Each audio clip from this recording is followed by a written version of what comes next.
right, with smiles, I welcome Chukwudi Okoli-Ogbaja to Chooks the boy, please keep the doing that. You know, the wonderful thing about your smile is that it is sincere.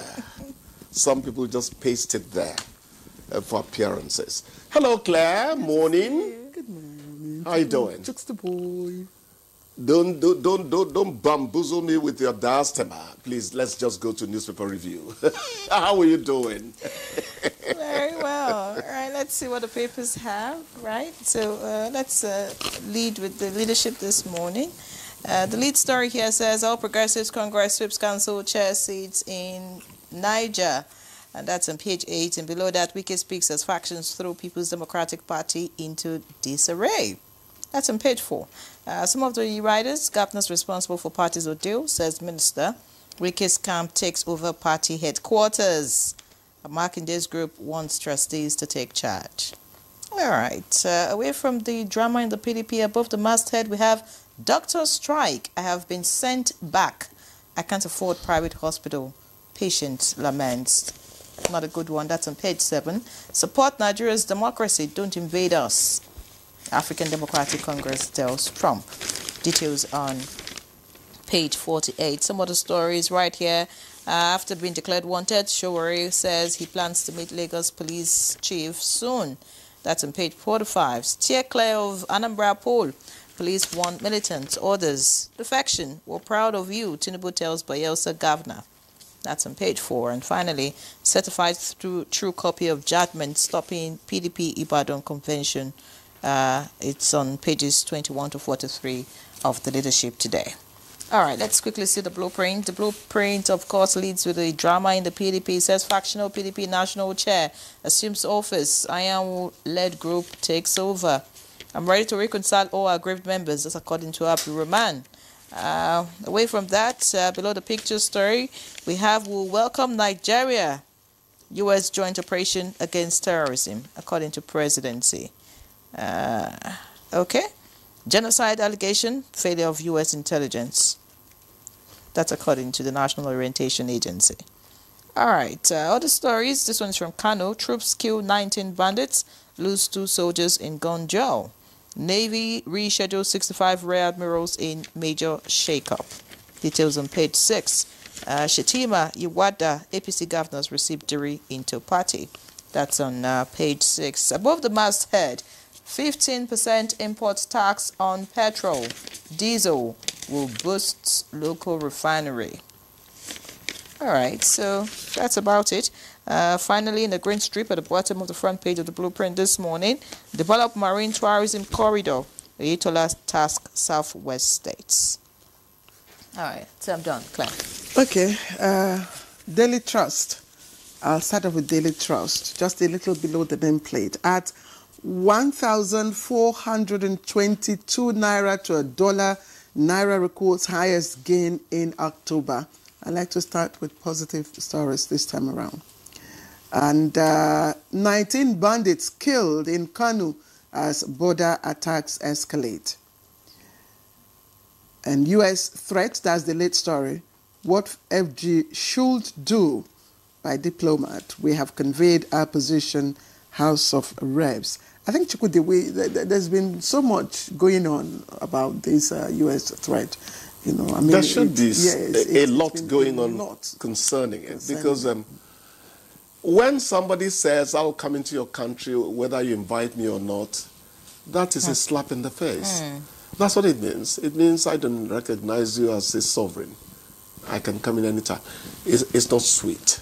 It's not palatable to taste, or, you know, it's unheard of. So people should be alarmed. And you know that Trump could do it. That's the point. Trump could do it. They are saying now that it is not going to be strikes only on the waters bordering Venezuela, that he could actually take some of the bombings into Venezuelan territory, you know. And President Maduro is saying, I'm the ultimate target. He wants to oust me. I think people should advise the U.S. president about some of these things. Because if he thinks he is about to bring about some kind of reprieve for people, he could end up exacerbating the situation for people. Like the Nigerian case, for instance. You say you're coming in for only Islamic terrorists. There is no way collateral damage will not be part of what happens when you eventually come in. Those people have wives and children. They have relatives.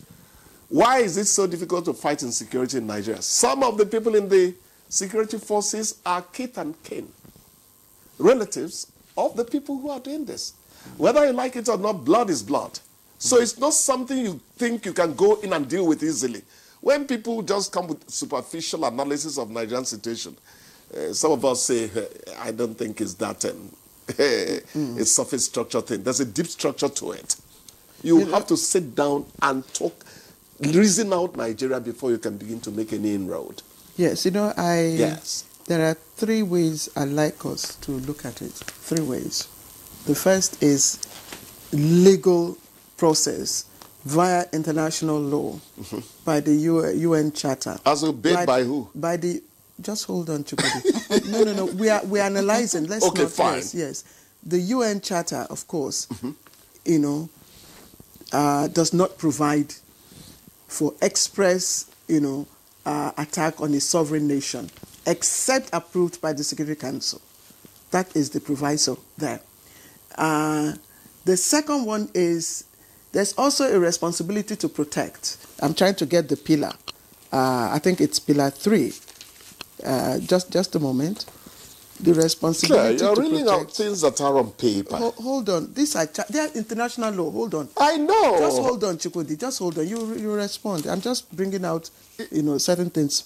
The pillar 3 of the responsibility to protect says if a state fails to, is complicit or is unwilling to protect its population, the international community has the responsibility to take timely and decisive collective action to protect the population, which may include diplomatic and humanitarian measures, sanctions and arms embargo, peace enforcement, military intervention, authorized by the UN Security Council as a last resort. So the bottom line I'm saying is most times when, leaders, so-called superpowers, carry out this action, it is against the international law to which they are, signatory. That's what I'm trying to point out. You cannot... You asked me to keep quiet, so I kept quiet. So that you will see. Otherwise, because you don't know where I'm going. You were stating the obvious, which has become something that the likes of the U.S. authorities now... Okay, let me say the president himself, because not every Republican likes what Trump does. They make it clear. They are trampling upon those things. Didn't you hear when Guterres, the UN Secretary General, was saying that what's happening in Gaza had become unspeakable? Didn't Trump keep supporting Netanyahu? So that we know those things. Yes, those pillars are there. But like on paper, all the analysts, in practice. But like all the analysts, Kuwait was not supposed to. Yes. Kuwait during Saddam Hussein's time, but I was actually talking about Russia and Ukraine now. The UN does not support the invasion of Ukraine at all. So there are instances where these things you have reeled out as just blatantly disregarded. And the problem is that those who have the might, the muscle to help the UN implement its mandate are the people who are doing it.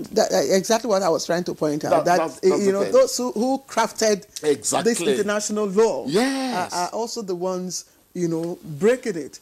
But again, Trump was almost ridiculing the UN the last time he went there. He said the teleprompter would not even work. He sees the place as one useless bureaucracy. Exactly. But I listened to Dr. Kabir, Adamu, who is a risk and management expert.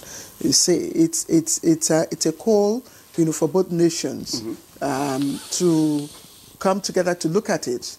I mean, yes, there are instances of killing, parts of the country. But again, it is not. There was a data that someone reeled out, in terms of, number of killings, Christians and Muslims.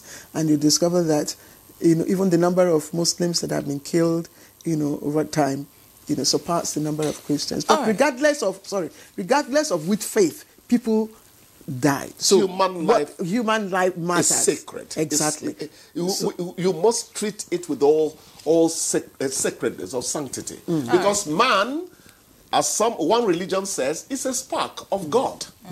That's it.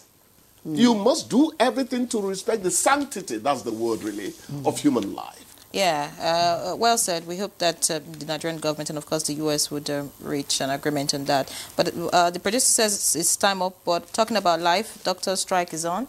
That's a major issue, and we hope that is resolved as well. So we'll take a break. Well, many thanks, Chukwudi. It's okay. We'll see you tomorrow. I don't want to talk about doctor strike. No problem. All right, we'll take a break. When we come back, we'll get into our conversation for today. Please stay with us.